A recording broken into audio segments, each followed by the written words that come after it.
Eğer laf ederseydim insan dilinde ya da angel dilinde ama sevgim yoksaydı, bir öter bakırım eki bir uğuldar kim valım. Eğer bende varsaydı prorokluk becerikliği, eğer bilerseydim hepsi saklı işleri, hem edindiyseydim bütün bilgiçliği, eğer varsaydı büyük inanım bayırları da yerinden değiştireyim.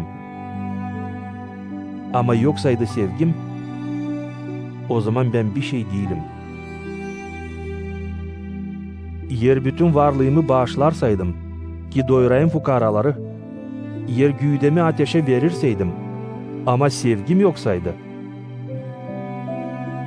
bana bundan hiçbir fayda olmaz. Sevgi çok dayanar, iyilik yapar.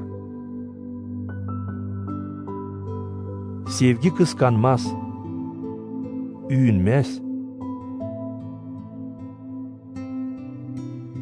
kabarmaz. Sevgi kötü kendini götürmez, aramaz fayda kendisine, tez öfkelenmez.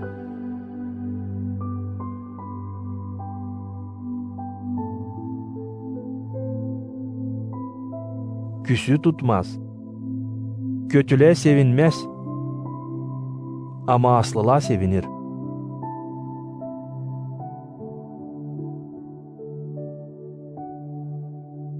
Sevgi hepsini yörter, hepsine inanır, hepsine umut eder,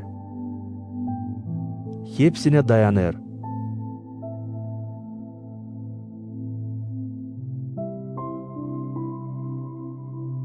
Sevgi hiç durgunmaz.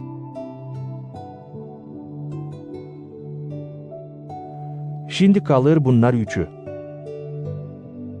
İnan, umut hem sevgi. Ama sevgi onlardan daha büyük.